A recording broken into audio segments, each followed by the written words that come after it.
Good afternoon and welcome to the ALCTS webinar From Cassette to Cloud, Reformatting Audiotape. I'm Eva Sorrell, a member of the ALCTS Continuing Education Committee, and I'll be your host for today's webinar.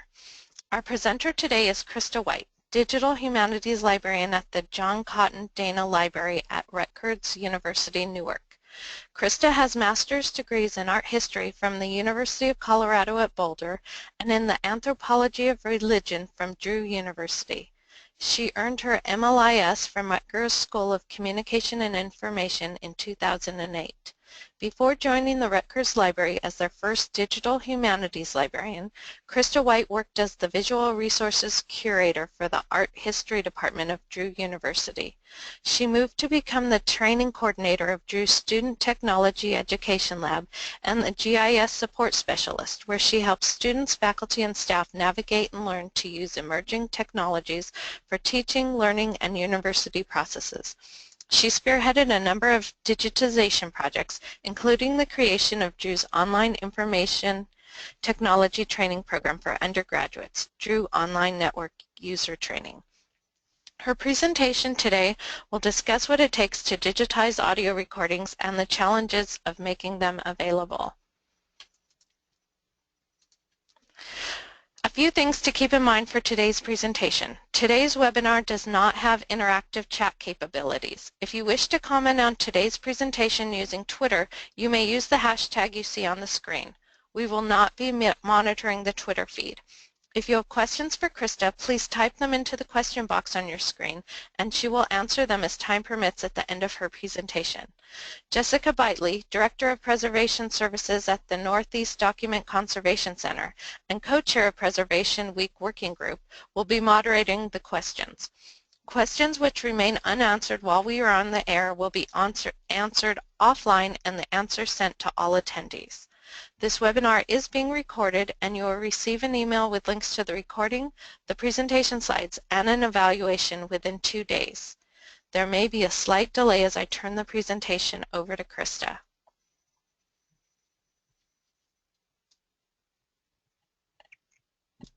Good afternoon, everybody. This is Krista White, the Digital Humanities Librarian from Rutgers University in Newark. A little bit about my research interests. My research centers on digitization standards, specifically with an emphasis on oral histories and ethical issues related to the digital dissemination of cultural heritage materials. I do a lot of research surrounding what the ethics of disseminating digital materials online are and the implications that they have for the users and for the people who create those digital objects. Before we get started today, I really need to give a shout out to our Preservation Week partners.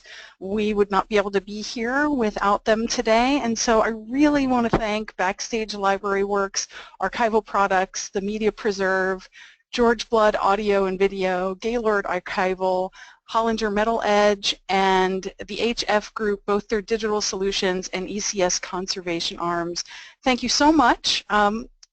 Your sponsorship and partnership has made this webinar on digital preservation possible. So today I'm going to be talking about reformatting older formats with an emphasis on tapes of all types. And in today's webinar, you're going to learn to evaluate audio formats, and you'll also learn some of the challenges that can be associated with audio tape. I'm going to introduce you to equipment and software available to digitize your older audio formats into digital files. I'm going to discuss which settings to use in digitizing audio in order to best meet needs and resources.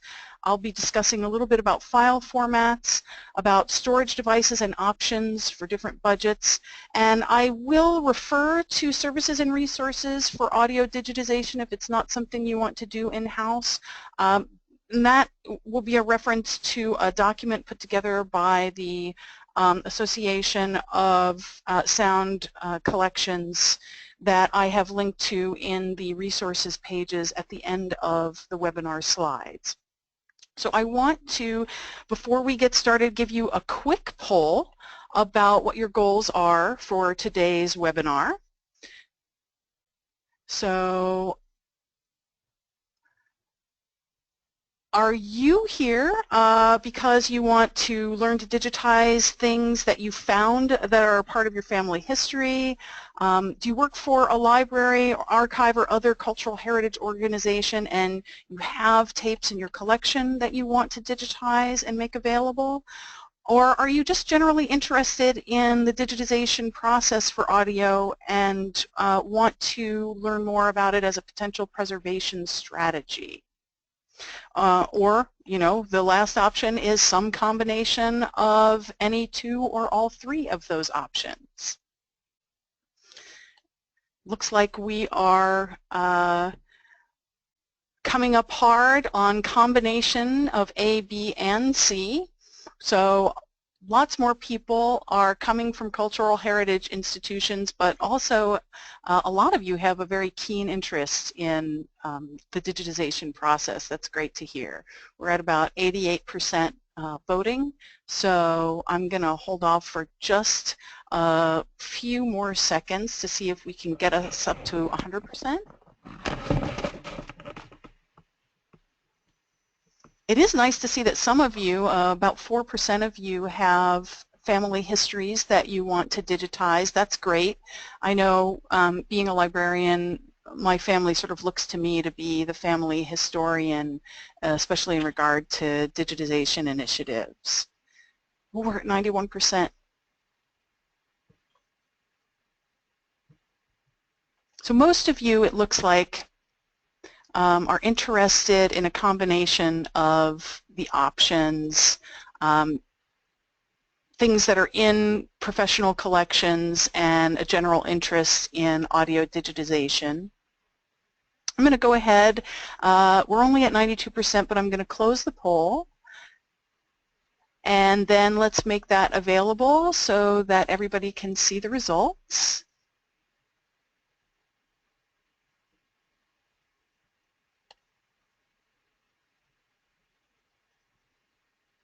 And so I'm really glad to see that that most of you are interested in a little bit of column A, a little bit of column B, and a little bit of column C. That's really great. So I hope you find this valuable today.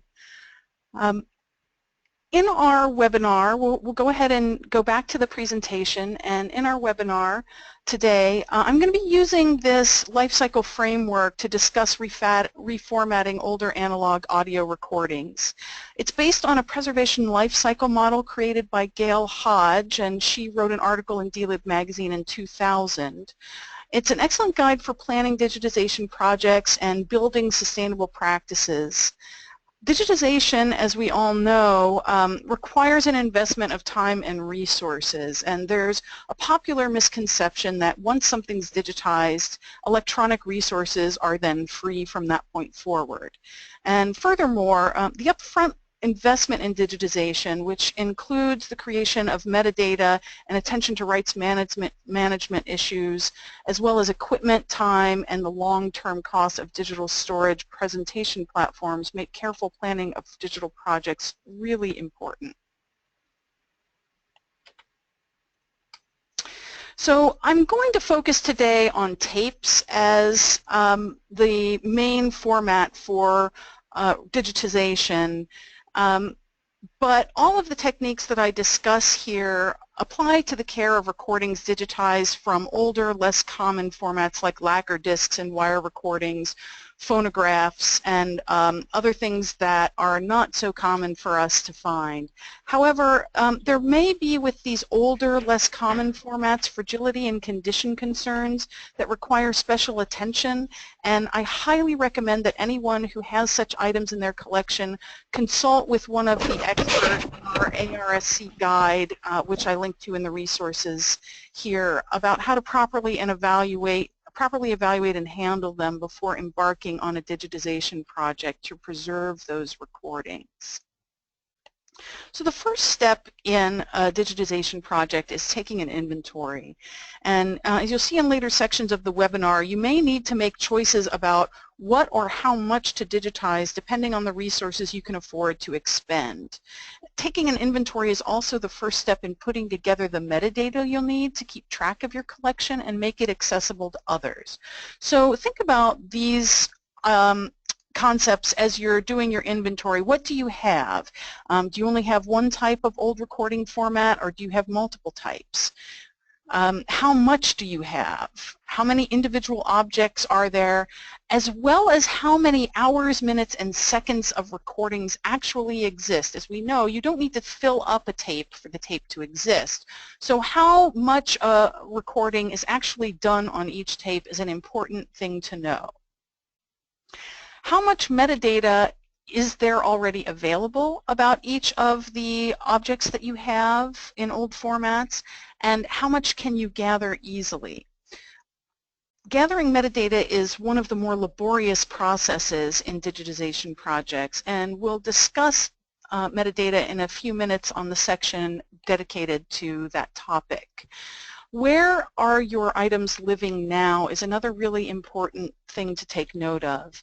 You're going to want to store any recordings you have in a cool, dry place, and if they're currently in an unair-conditioned attic, a damp basement, or some other unsuitable environment, you're going to want to bring them into another part of the building where they live that's more climate controlled. Now, for a more complete guide to preserving tape, I've linked out to John Bogart's Magnetic Tape Storage and Handling, a guide for libraries and archives, published by the Council on Library and Information Resources. And there's also the ARSC Guide to Audio Preservation that I've linked to in the resources. I highly recommend taking a look at those while you're doing your inventory and making your evaluation.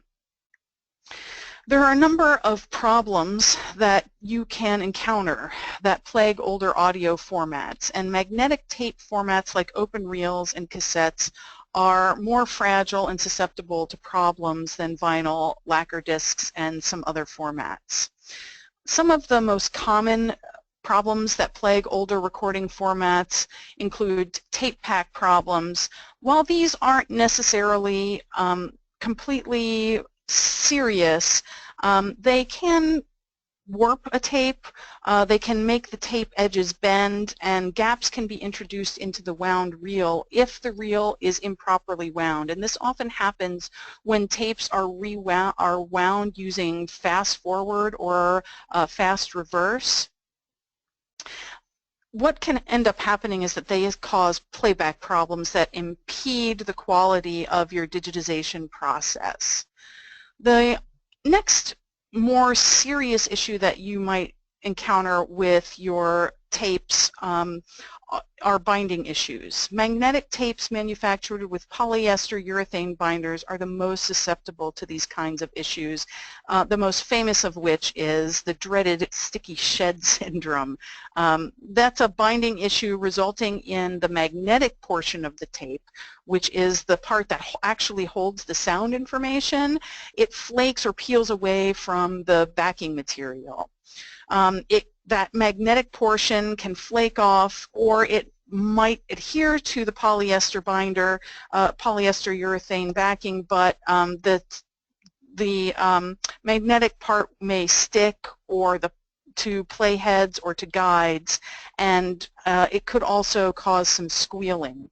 Soft binder syndrome is related to but not as serious as sticky shed syndrome, and it also results in squealing and poor playback but doesn't have the tape shedding problems that sticky shed does.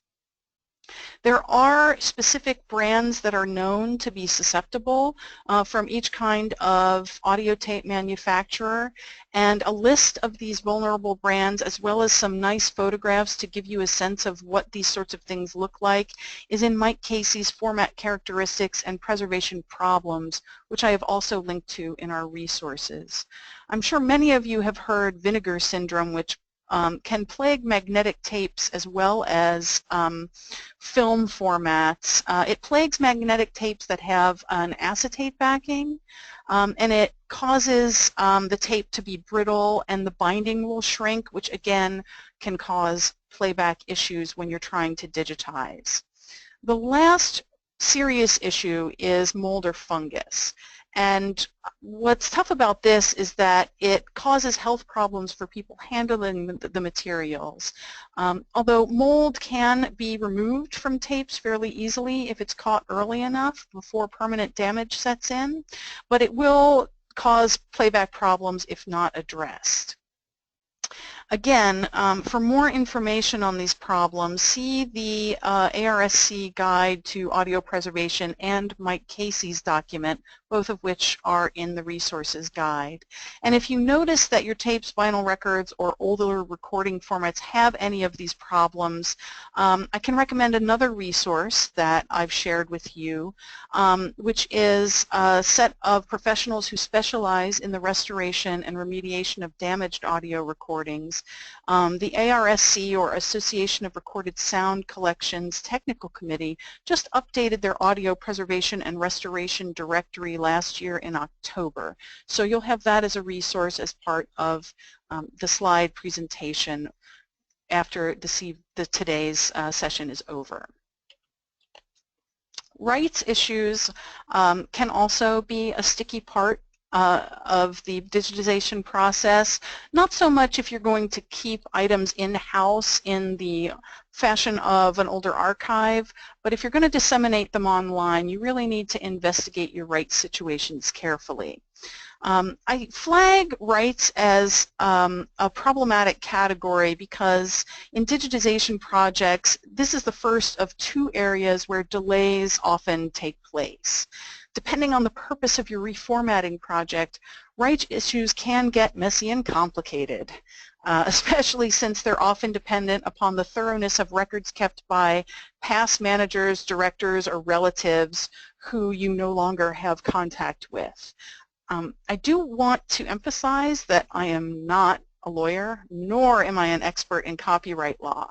So when it comes to these kinds of rights issues, keep in mind that laws are open to wide interpretation, and if you're with an institution, you should really check in with your institutional legal counsel, because every institution assesses risks according with rights issues differently.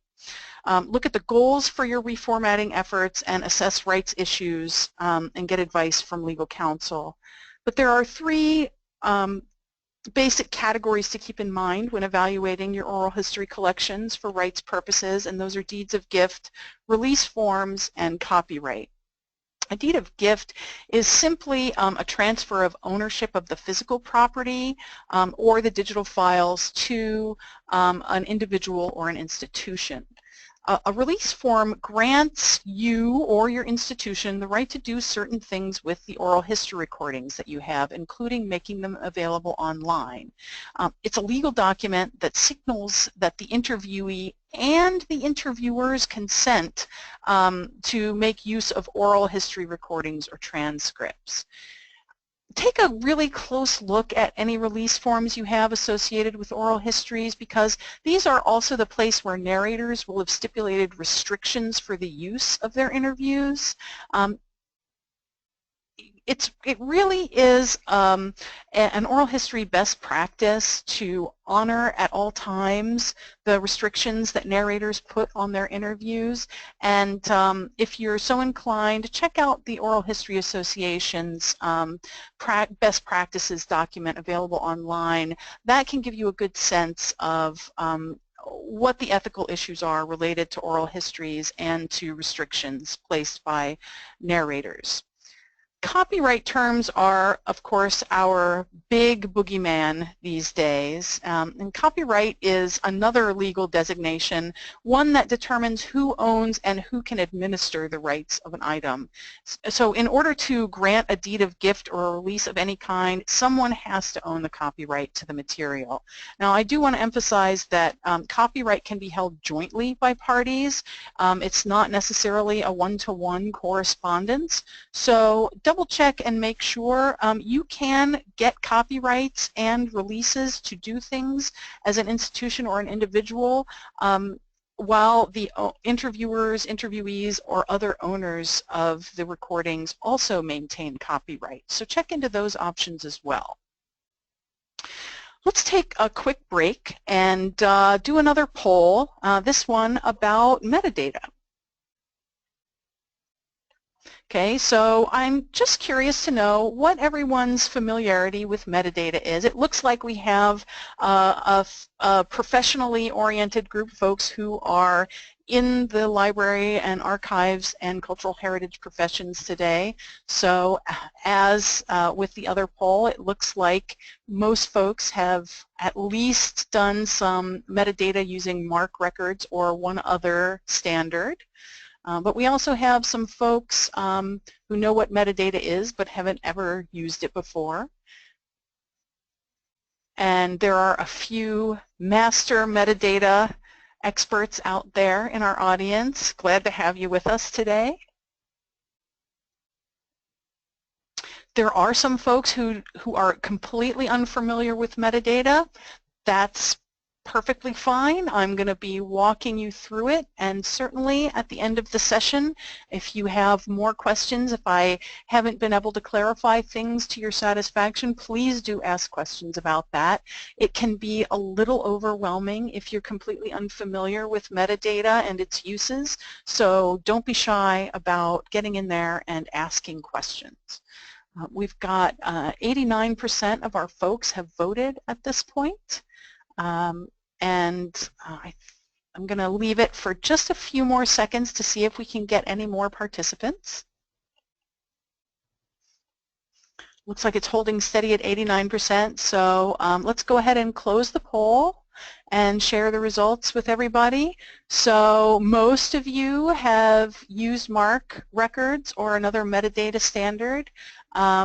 And many of you, about a quarter of you who are listening in today, have not interacted with metadata at all, although you're very familiar with it. And then we have our domain experts.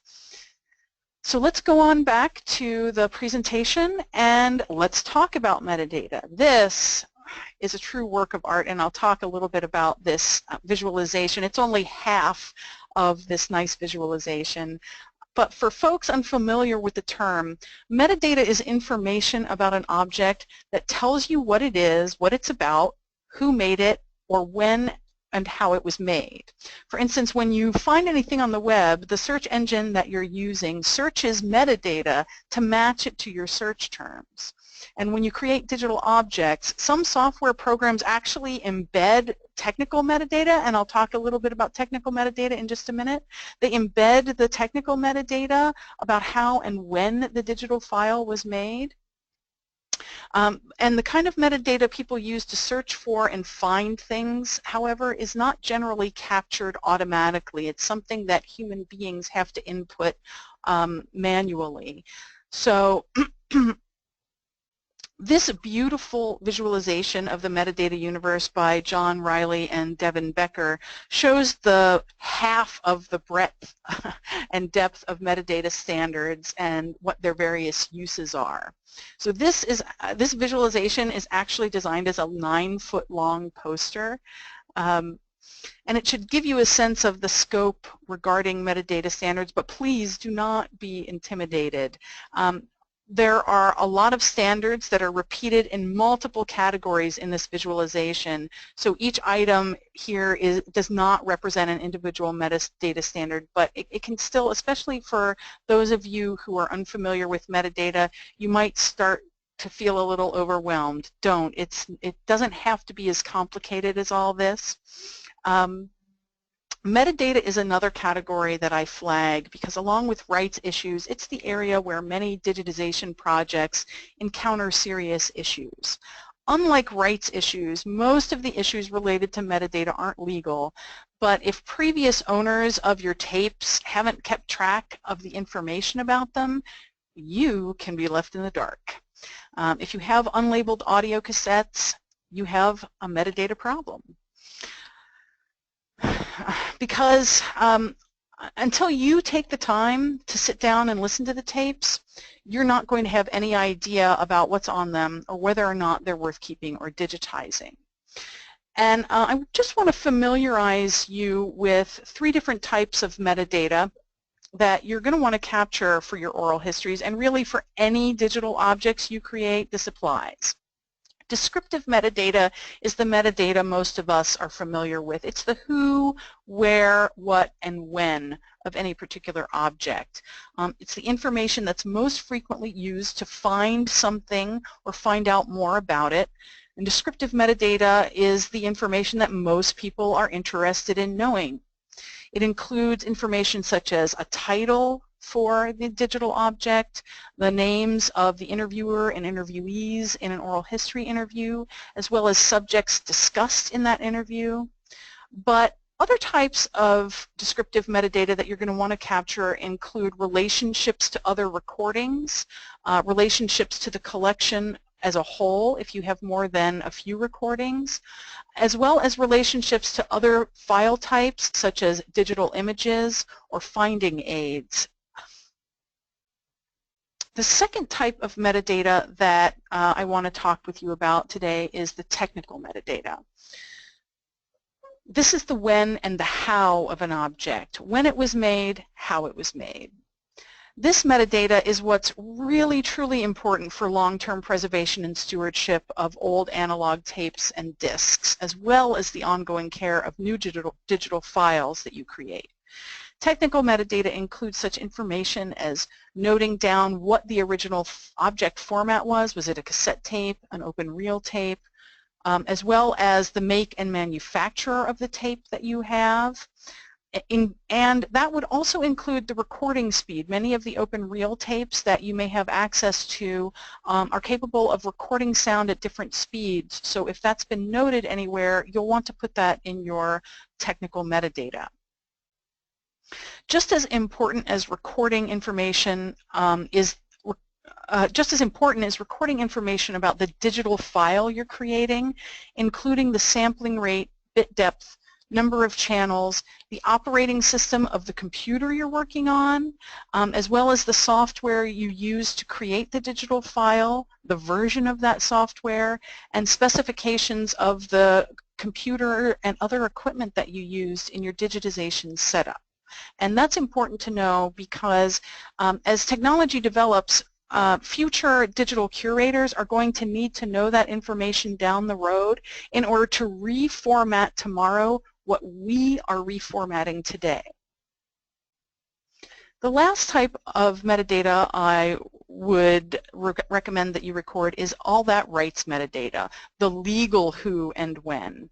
Keeping record of who owns the copyright of interviews and what restrictions they've replaced on them, if any, and what you're permitted to do with the interviews is all crucial information to the proper stewardship of oral histories. Because it's not unusual for interviewers and interviewees to restrict access to the interviews until after their death, it's also advisable to record dates like birthdays and deaths of individuals involved in the creation of your oral history recordings, because those will affect the disposition and administration of rights. Of course, if you're going to record that information, it should be kept strictly confidential and stored separately from files that will be made publicly accessible.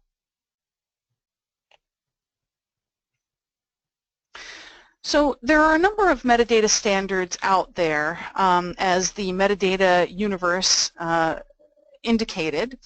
The standard that you are going to use will by and large be determined by the system that you're going to be storing and making your files available from.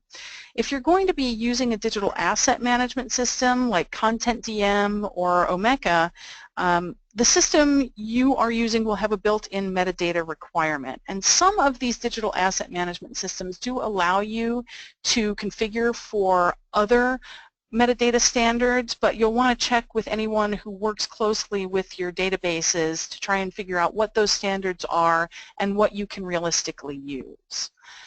There really isn't a metadata standard specific to oral histories, but there are two standards that I'm going to recommend during this webinar for consideration of your digitization projects.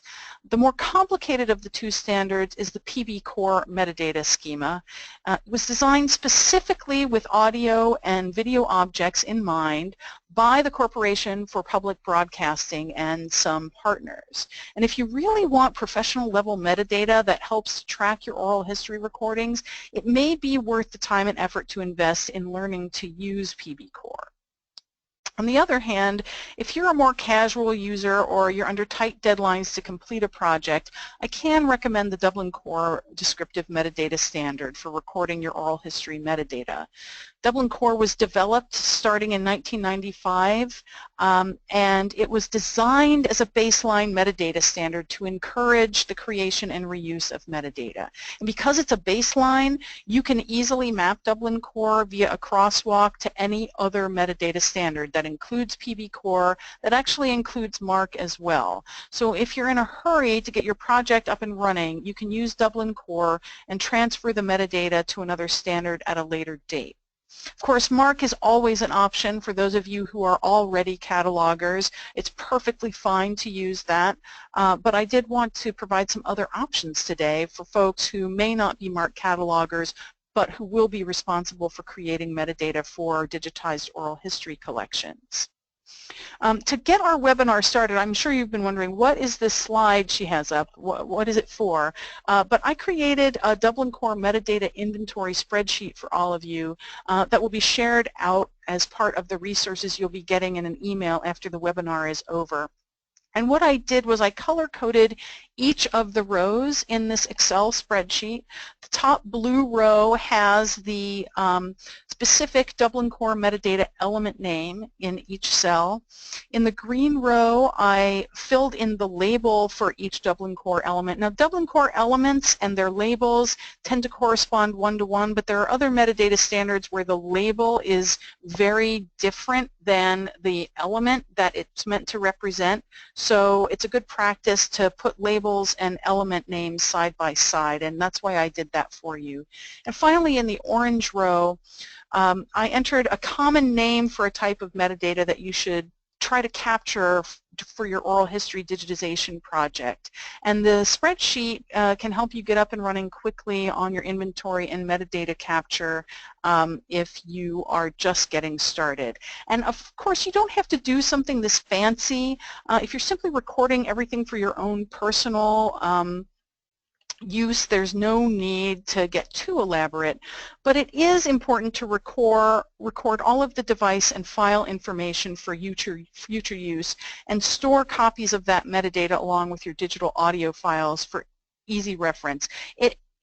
Recording metadata is an upfront investment of time, but how many of us have experienced looking over old family photographs and finding that the people who are depicted there have no names? No one in the family remembers who they are anymore. Addressing metadata and adding interviewee and interviewer's names, a date and a place, as well as a brief description about what's going on in an oral history recording will help preserve these histories intact. And a little extra effort up front is going to make a big difference in 20 years, not to mention 100. Just a note here about digital storage options, and this is where I start to get into the nitty-gritty of budgets. I do want to acknowledge, first of all, that this section of the webinar was taken from the webinar we'll be doing on Thursday called Preserving Your Digital Life, and the section on storage options was written by my co-host Isaiah Beard, so I need to give him credit where credit is due. Local storage is one of the options for storing digitized oral history files once you've created them. Local storage is the term used to describe anything that's on a device that you can reach and touch in your immediate vicinity. Local storage includes options such as storing the files on the computer where you digitize them, or putting them on an external hard drive or removable disk media like CDs, DVDs, and writable Blu-ray discs. Tape backup is an option, but it tends to be a little more expensive, so unless you have an in-house tape backup system or you contract with a tape backup vendor as an institution, that's probably not something you're going to want to do for small-scale projects. Cloud storage is the other main type of storage backup system you can use. Storage services like Google Drive, iCloud, Dropbox, Amazon Cloud Drive, and others provide off-site managed digital storage solutions. I myself pay for a Dropbox account, a terabyte of storage every year. It costs me about $100, but it's well worth it because there's a hidden trick. The free versions of these cloud storage services are often compressing your files behind your back. And we're going to talk about compressed versus uncompressed files when we talk about the digitization process. So if you're creating these beautiful uncompressed archival masters and putting them into a free cloud storage account, you're probably going to be losing the data from those uncompressed files because the service is paring it down. They don't tend to do this with paid accounts, so that's worth an investment if you can afford it on your budget. When you are storing digital files and making backups, it's important to keep in mind the 3-2-1 rule. And the 3-2-1 rule is have at least 3 copies of whatever you've digitized. Make sure that it's stored on 2 different formats, a computer hard drive and CDs or DVDs, an external hard drive or a cloud storage server.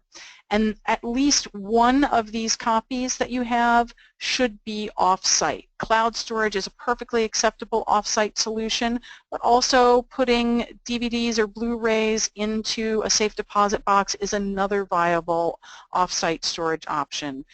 Excuse me. Following this philosophy is going to minimize your risk of data loss and helps ensure that it's going to survive any kind of major catastrophe, whether it's like a hard drive crash or a natural disaster. All right, so we've talked so far about what to do to prepare for your digitization project and get your old tapes ready to be digitized, and now we're at the main event, the digitization process. I'm presenting you with this rather complicated looking formula for 2 reasons. The first is that you can use this formula to accurately calculate the amount of digital storage you'll need for your uncompressed, unedited archival master files.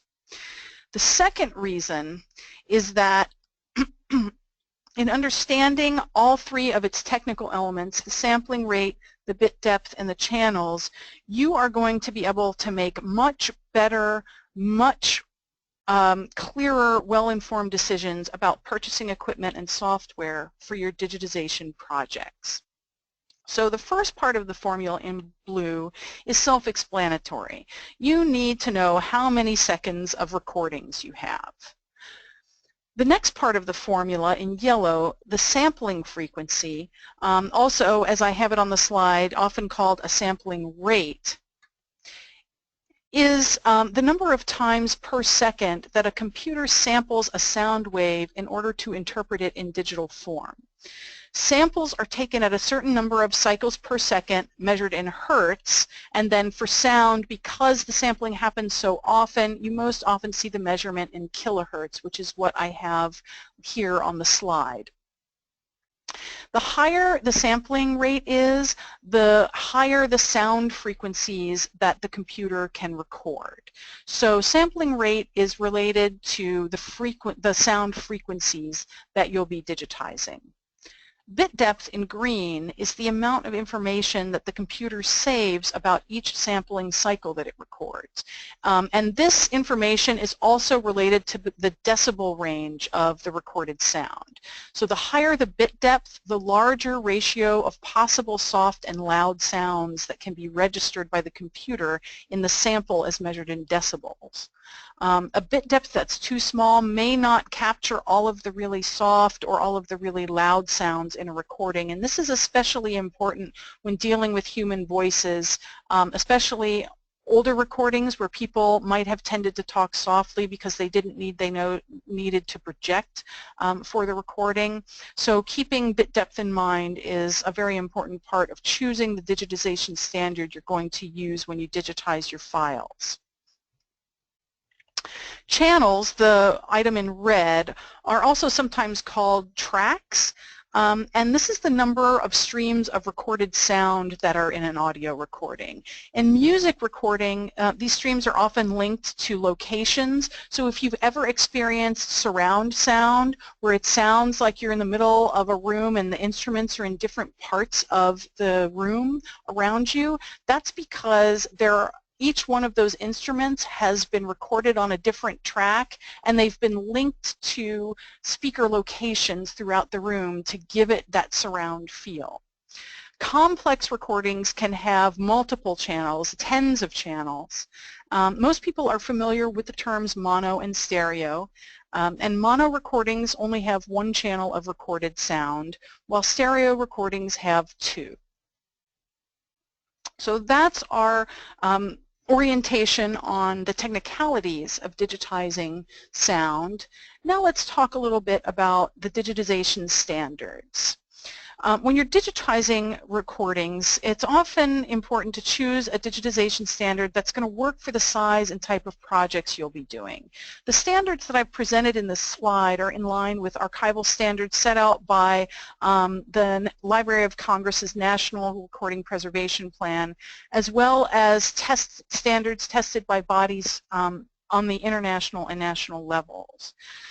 Now you can choose to digitize oral histories at the highest level standard, and that's admirable, but it may not be practical depending on the other aspects of your project.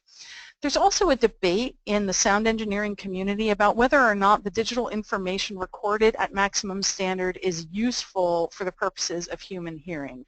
Now, if you're a scientist who's trying to record sounds beyond the range of human hearing, like elephant calls or whale song, you certainly want to use that maximum standard to capture all the information you can.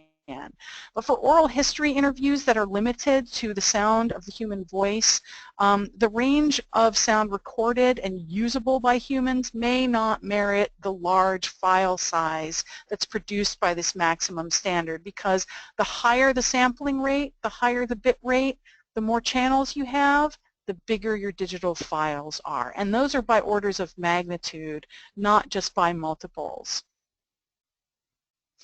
So if you go back and look at the formula and do some calculations on your own once the webinar is over, you'll quickly figure out that 1 hour of recording at the minimum archival standard that's presented here comes out to about 605 megabytes per hour.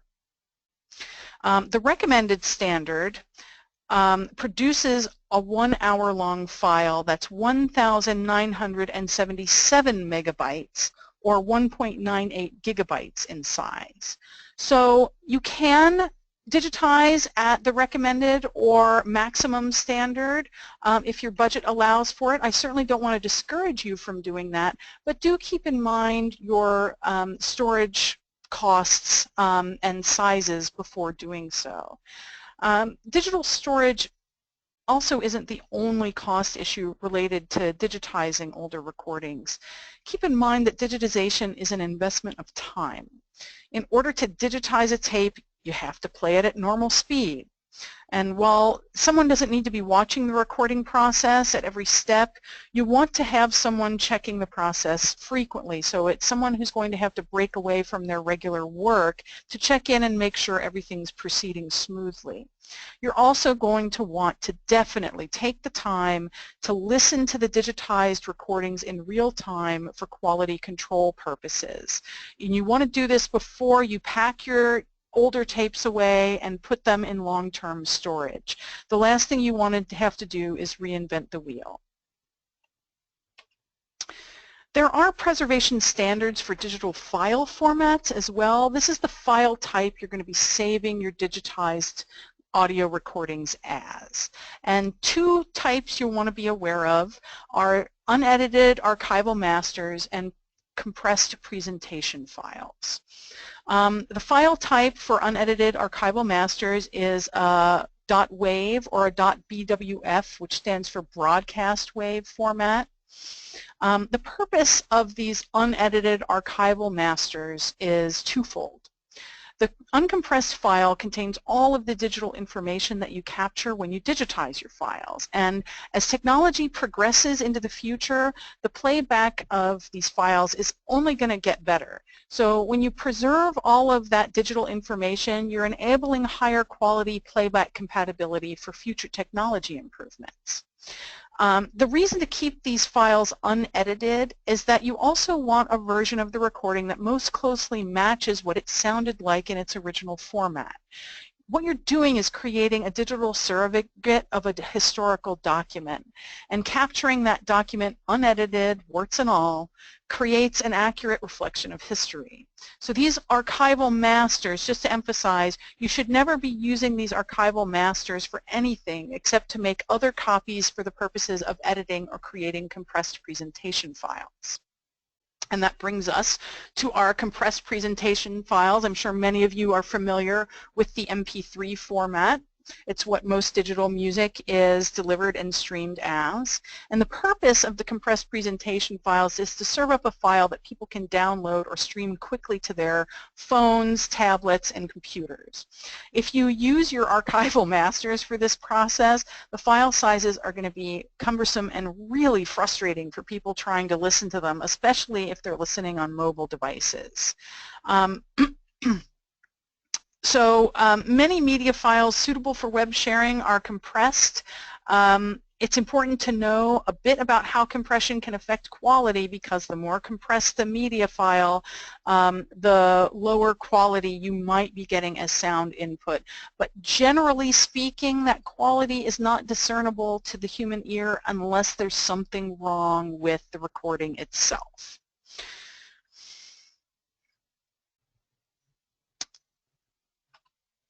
Let's move on now to the physical setup that you're going to need in order to digitize your recordings. And let's go to a quick poll. This one's fun. How many of you are comfortable putting together a home entertainment system? This may seem like a strange question, but I promise it's totally related. You know, there's a wide variety of experience we all have and comfort with messing around with hardware and software. And so are you one of the folks who always has somebody else in the house do it because it's just too stressful for you? Do you do it, but you look at the manual every step of the way so that you have instructions to follow? Do you do what I do, which is I just like put everything together, I wing it, and then I fiddle around until I figure out how something works, or I Google a solution if nothing I'm doing is working? Or are you one of the people who puts together sound and other electronic equipment for a living, and so you're the person everybody calls on the phone to get help when they're putting these things together? It looks like most of you are right in those middle two categories. Using the manual and winging it seem to be neck and neck. Using the manual just pulled ahead, and there are a small percentage of you who do it for a living. Good on you. Please send me your phone number when you send me any of your questions so that I can call you if I have any trouble setting up my next home entertainment system. We've got about 83% of the folks who have voted so far, but it looks like it's holding steady. I'll hold off for a few more seconds just to see if we can get a few more respondents in here.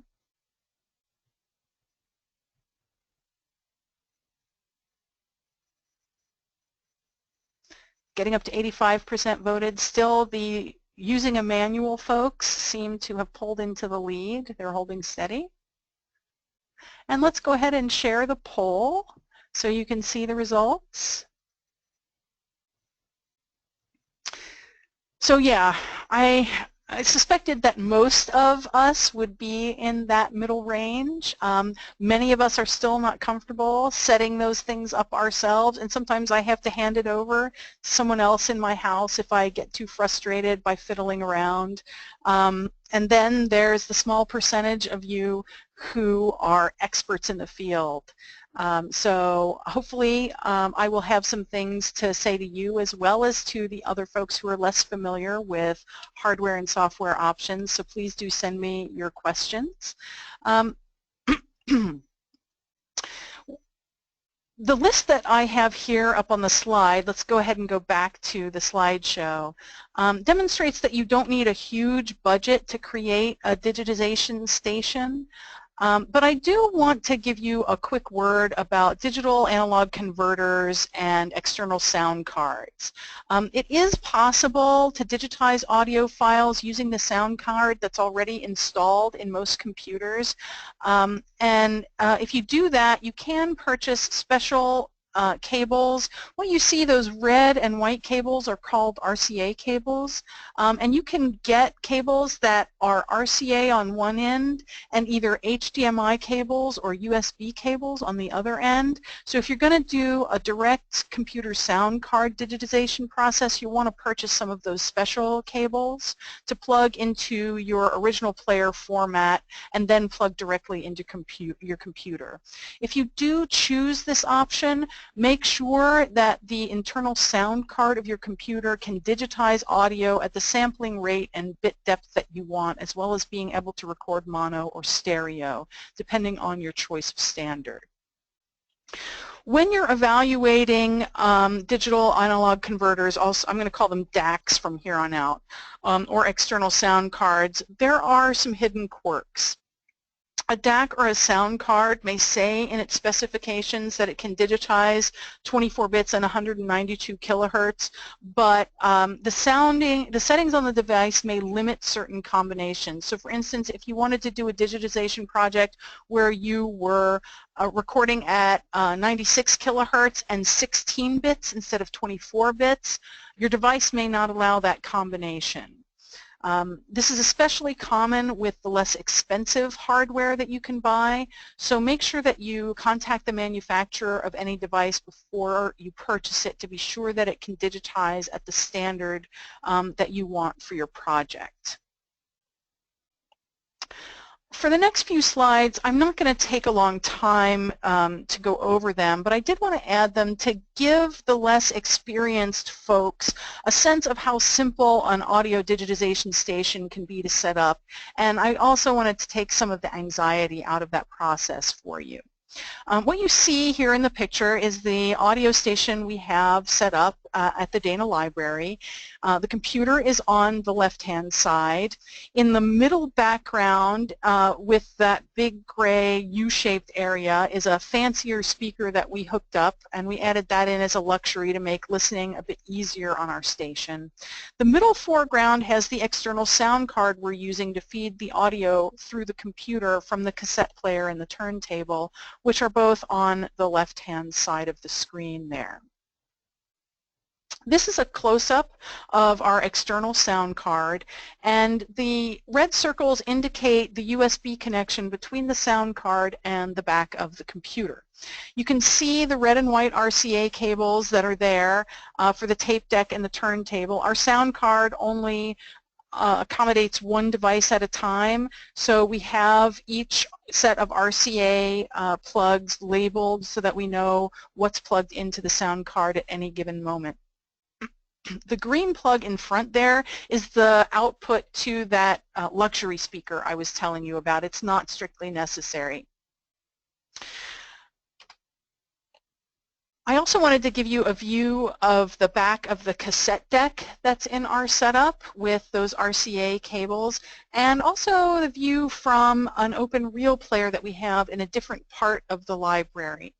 The connections are pretty simple and straightforward.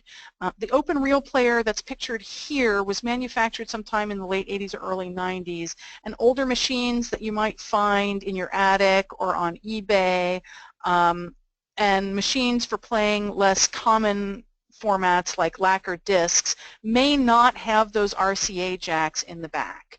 So for older, obscure formats, I can't recommend more highly talking to one of the experts in the ARSC Preservation and Restoration Directory that I've shared out with you. If it's worth paying a professional to do it, because those older formats can be really tricky to digitize. In addition to the hardware, you're going to need software to digitize those oral histories. I've created a short list here of software programs that are suitable for digitizing those interviews, and all of these software options will enable digitization at any of the standards levels that I presented in earlier slides. Audacity is a free program. It's simple and easy to use. Adobe Audition, the last one in the list, is the gold standard, and that's the one that professional musicians use to create and edit music. It has a much higher sticker price, as you can see, and it also has a much steeper learning curve than Audacity. But if you really want to produce professional level recordings and you can afford to spend the time and effort, it's really a necessary tool of the trade. I have not personally used GarageBand because I am not a Mac person, but my understanding is that it's equivalent to Audacity in both its usability and its utility. It generally comes bundled with Mac computers, but if for some reason you don't have it on your machine, it only costs $5.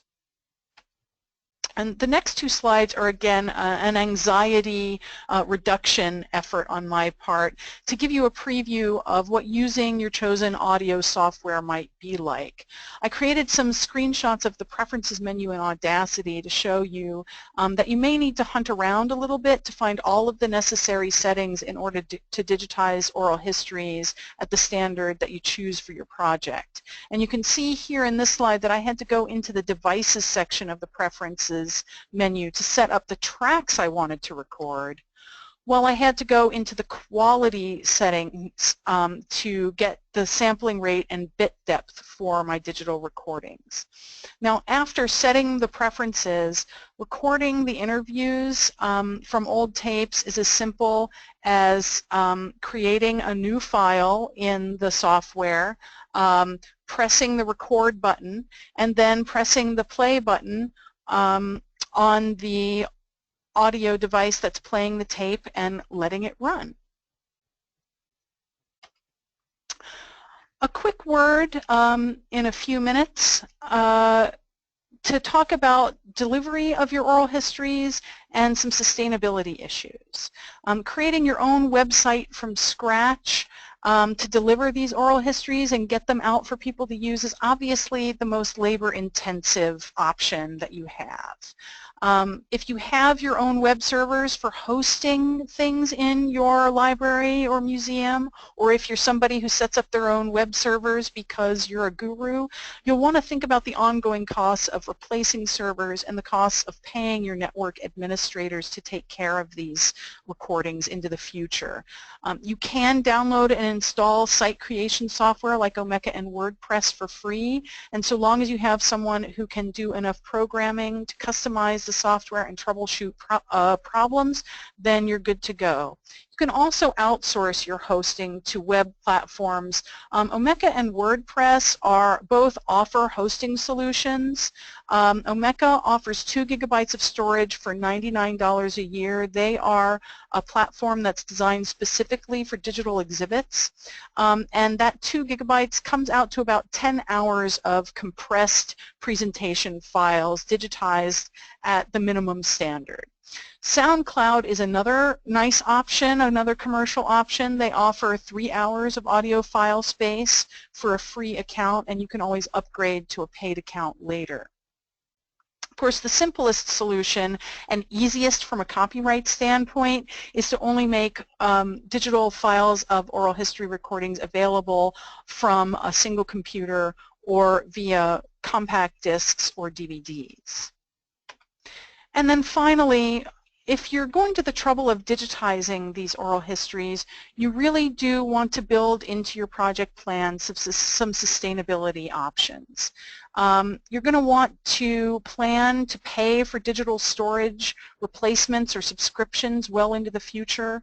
You're going to want to have someone on staff, pay someone who knows how to do checksums and engage with deep file management processes.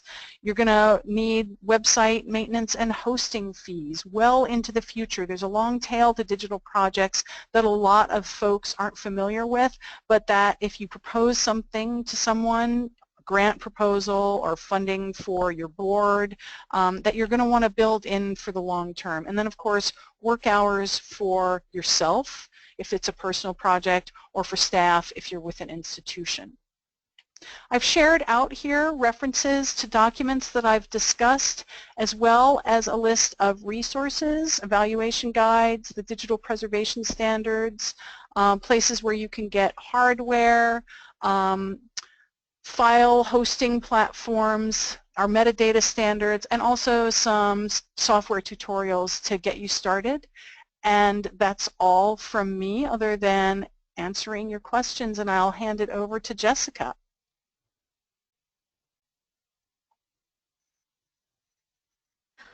Hi guys, it's Jessica Bitely. We actually have run right up against time, so unfortunately we're not going to have a chance to do questions verbally today. We did have a few questions, so if anybody else has any questions that they want Krista to answer, they will be answered after the session in writing and made available to you. But if you do have questions, go ahead and type them in and we will get them along to you with answers shortly.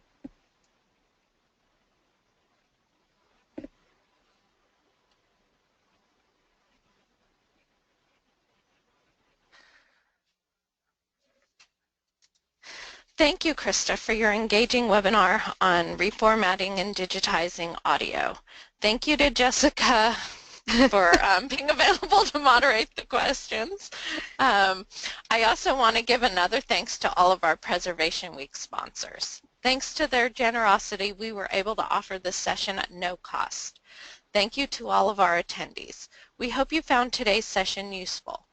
You will soon receive a short online evaluation form along with links to today's recording and slides.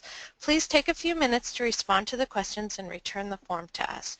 Your comments are very valuable and helps the ALCTS committee improve its webinars and plan future events. ALCTS now offers certificates of attendance to webinar participants. More information on this will be included in the email you receive. Information about all ALCTS webinars can be found on the ALCTS homepage. Please check out our web courses and upcoming e-forums. Suggestions for webinars and other continuing education opportunities are welcome at any time.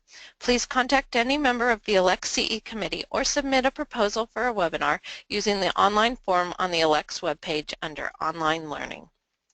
I would like to thank Julia Hess and Wanda Jazieri for providing technical support for today's webinar.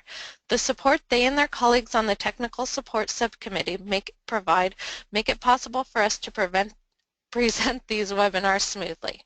Thank you for joining us this afternoon, and we hope you will participate in other ALCTS continuing education events again in the future.